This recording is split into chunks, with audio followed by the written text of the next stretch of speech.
What is up, everyone? It's your girl Cuba, and welcome back to the channel. Today, we are diving deep into some serious sunshine music, straight up vibes. I am counting down my top 5, that's right. 5 must-see destinations in my beautiful homeland. Get ready to have your mind blown, and your travel bucket list completely rewritten. We are going on a journey, people. This isn't just about pretty pictures. It's about the feeling, the energy, the soul of each place.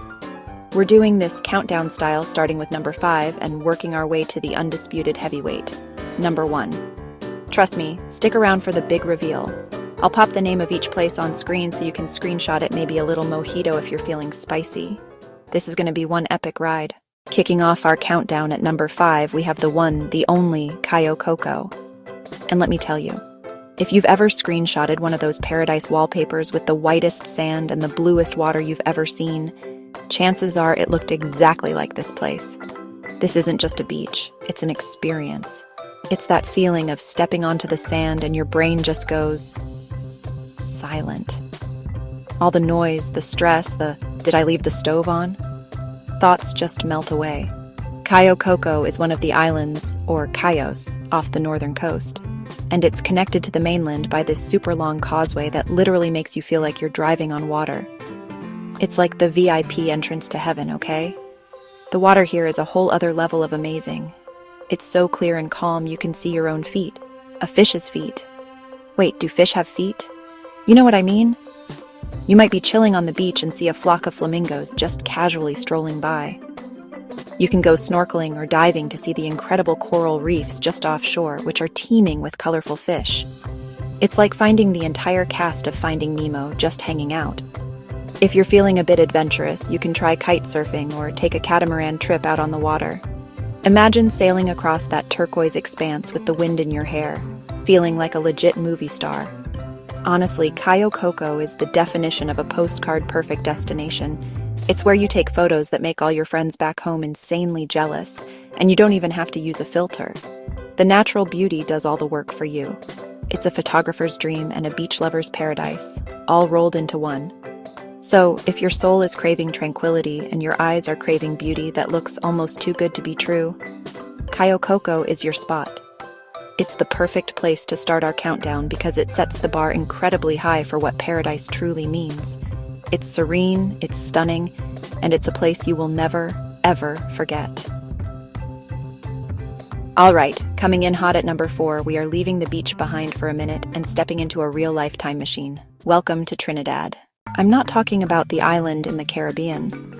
I'm talking about my Trinidad, a city so perfectly preserved it feels like you've walked straight onto a movie set from the 1850s. This isn't just a town, it's a UNESCO World Heritage Site, and you'll see why in like 5 seconds. Yellow, blue, pink, green, it's like a bag of Skittles exploded all over the architecture.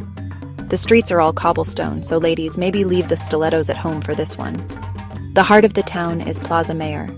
This beautiful open square surrounded by incredible colonial buildings and grand churches. It's the perfect spot to just sit on a bench, people watch, and soak in the atmosphere. You'll see local artists selling their paintings, musicians playing traditional Cuban music, and kids chasing pigeons. At night, this town comes alive in a completely different way. You don't go to a club here, the club is the entire town. You'll find people gathering on the steps next to the main church, the Casa de la Música, where a live salsa band plays under the stars. Everyone, locals, tourists, young, old, is dancing. It's infectious. You can't help but get swept up in the rhythm. Even if you think you have 2 left feet, you'll find yourself tapping your foot, then swaying your hips, and before you know it, some lovely local has pulled you onto the dance floor and is teaching you the basic steps. It's not about being a perfect dancer, it's about sharing in the joy. During the day, you should absolutely get lost in the side streets. A hidden courtyard, a cool art gallery, or a tiny little cafe serving the strongest, sweetest Cuban coffee you'll ever taste. You'll find these amazing private restaurants in people's homes called paladares. One of my favorite things to do is climb the bell tower at the Museo Nacional de la Lucha contra Bandidos. You get this incredible 360-degree panorama of the entire town, with its red-tiled roofs set against the backdrop of the Escambray Mountains on one side and the Caribbean Sea on the other. And just a short drive from the town is Playa Ancon, one of the best beaches on the southern coast. So you get the best of both worlds. It's a place that engages all of your senses. Trinidad is proof that some things just get better with age, and its soul. That's why it's our solid number 4. All right, we've hit the top 3. And for our number 3 spot, we are heading to a place that looks like it was plucked straight out of a fantasy novel. Get ready for the jaw-dropping, mind-boggling beauty of the Vinales Valley. This place is on another level of natural wonder. When you first see it, your brain kind of short-circuits because it's so unique and majestic. The first thing you'll notice are the mogotes. That's the name for these giant, rounded limestone mountains that just erupt out of the flat valley floor. They look like giant green haystacks or the backs of sleeping dinosaurs. This valley is the heartland of Cuba's tobacco industry. The rich red soil here is perfect for growing the tobacco that goes into our world-famous cigars. One of the absolute must-do things here is to visit a local tobacco farm. The farmers, or guajeros, are some of the kindest, most welcoming people you will ever meet. They are so proud of their work and happy to show you how it's all done. They'll take you into the drying houses, these rustic wooden barns where thousands of tobacco leaves are hanging from the rafters. The smell is incredible, rich, earthy, and sweet. They'll show you the whole process from planting the seed to drying the leaf, and then the best part. They'll teach you how to roll a cigar by hand, the traditional way. It's an art form passed down through generations, and of course, you get to try one. Even if you're not a smoker, lighting up a freshly rolled cigar dipped in a little bit of local honey, while looking out over the valley. It's a cultural experience you just have to try. The best way to explore is on horseback. You can get a local guide to take you on a ride through the valley floor, weaving between the mogotes, passing by small farms and waving to the locals.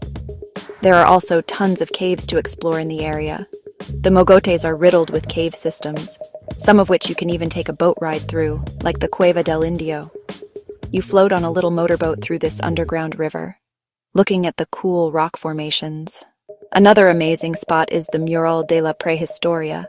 It's this massive, brightly colored painting on the side of one of the mogotes. The town of Vinales itself is super charming. It's a place that reminds you of the power and beauty of the natural world. It's pure, raw, and stunningly beautiful.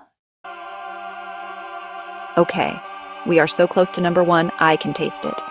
But holding strong at the number 2 spot is a destination that is famous around the world for one thing and one thing only: being ridiculously, unbelievably, mind-blowingly gorgeous. Ladies and gentlemen, I give you Varadero Beach. If Cayo Coco was paradise, Varadero is like Paradise's hotter older sister who everyone has a crush on. Let's be real. When people dream of a Caribbean beach vacation, the image in their head is Varadero. We're talking about 20 kilometers, that's over 12 miles, of uninterrupted, pristine, white sand. This isn't just a little cove, it's a massive stretch of beachy perfection. The sand is so fine and soft, it's like walking on powdered sugar. You will want to take your shoes off and never put them back on again. And the water. Oh my word, the water. It's the most stunning shade of turquoise you can imagine, and it's so clear and calm that it's basically a giant swimming pool. It's perfect for floating on your back and just staring at the sky, or for families with little kids who want to splash around in the shallows. Rent a catamaran and sail out on the water, snorkeling, diving to explore the nearby coral reefs, windsurfing, kayaking. One of the most popular excursions is a catamaran trip to Cayo Blanco. It's this little uninhabited island just off the coast with, you guessed it, even more perfect white sand and turquoise water. The trip usually includes an open bar on the boat, a lobster lunch on the island, and a chance to swim with dolphins. Back in Varadero town, there's a really fun and relaxed vibe. You can hop on one of the double-decker tour buses that run up and down the peninsula. There are local craft markets where you can buy handmade souvenirs, from leather goods to wooden sculptures. At night, Varadero has a fun and lively atmosphere. There are tons of great restaurants, from casual beachside grills to more upscale dining options. And afterwards, you can check out some of the bars and clubs. It's consistently ranked as one of the best beaches in the entire world, and for good reason. It's just flawless. Varadero is the ultimate crowd pleaser. It's perfect for families, for couples on a romantic getaway, for groups of friends looking for a good time.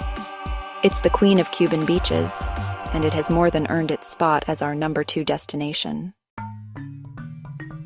And here we are, the moment you've all been waiting for, the #1, the creme de la creme, the undisputed champion of Cuban destinations. Drumroll, please. It's Havana. This isn't just a city, it's an emotion. Vibrant, chaotic, beautiful, crumbling, utterly captivating the heart and soul of my country. Havana is a city of glorious contradictions. Peeling colonial building, beautifully restored masterpiece, Chevy's Buicks, Russian Ladas. It's a visual feast. Dive in head first. Old Havana, La Habana Vieja, UNESCO World Heritage Site. Get lost. Put away the map. Just wander. A new surprise, a new sound, a new smell, rumba band, and an alley smell of cigars and sea breeze. Life lived out loud on the streets, and then there's the Malecón. Fishermen casting their lines, but as the sun begins to set, the Malecón comes alive. It's where lovers come to cuddle friends, come to share a bottle of rum, and musicians come to play. Watching the sunset over the Malecón is a quintessential Havana experience. The sky explodes in shades of orange, pink, and purple, silhouetting the classic cars driving by. The waves crash against the wall, sending spray up into the air. Visit Ernest Hemingway's old haunts, El Floridita for a daiquiri and the music and dance. It's everywhere. Let's not forget the people. But that's part of its magic.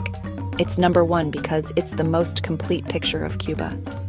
Havana is not just a destination, it's the destination. And that is a wrap on our countdown of the top 5 destinations in Cuba. From the tranquil beaches of Cayo Coco to the vibrant, beating heart of Havana. Thank you all so much for watching now. I have to know what you think. And let me know which of these 5 spots you would want to visit the most. Comment your favorite. Make sure you hit that subscribe button and turn on the notification bell. Thanks again for hanging out, everyone. Until next time, keep exploring and stay awesome. Peace out!